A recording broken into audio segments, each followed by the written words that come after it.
किसी ने बड़ी कमाल की बात कही है कि एक दिन बरसात गिरी और कान में इतना सा कह गई कि किसी की भी गर्मी ज्यादा दिन नहीं रहती, भले ही वो फिर सूरज क्यों ना हो।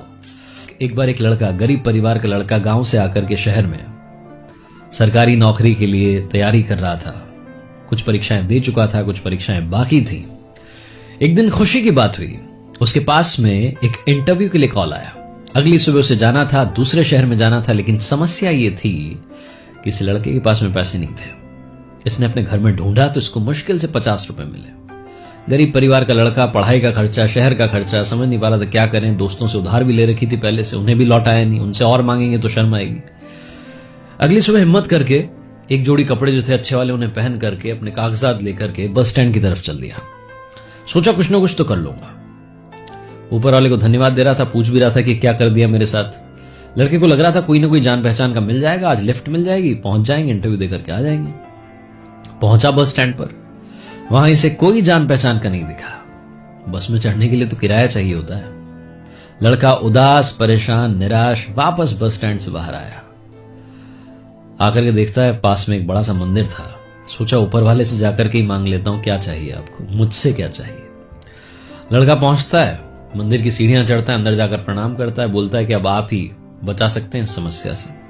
उतर करके सीढ़ियों पर बैठ करके जूते बांध रहा होता है, जूते पहन रहा होता है, तो देखता है कि पास में फकीर बैठे हुए हैं और उनके कटोरे में बहुत सारे पैसे रखे हैं। फिर से मंदिर की तरफ मुड़ता है और कहता है, वाह कमाल, देखो जिसको चाहिए उसको दे नहीं रहे हो, जिसको नहीं चाहिए उसको बहुत सारे दे रखे हैं पैसे। फकीर ये सब समझ जाता है, पूछता है क्या हो गया, कोई परेशानी में हो, मदद कर सकता हूं तुम्हारी। तो लड़का कहता है, बाबा आप क्या मदद करोगे, आप तो खुद मांग करके कमा रहे हो। तो फकीर कहता है, नहीं मांग करके नहीं कमा रहा हूं, इस मंदिर में जो आता है वो इसलिए नहीं देकर के जा रहा है कि मैं मांग रहा हूं, वो इसलिए देकर के जा रहा है कि उसे पुण्य कमाना है। मैं तुम्हारी मदद कर सकता हूं, बात क्या है। लड़का बताता है कि इंटरव्यू देने के लिए जाना है, 500 रुपए लगभग चाहिए, कम से कम चाहिए।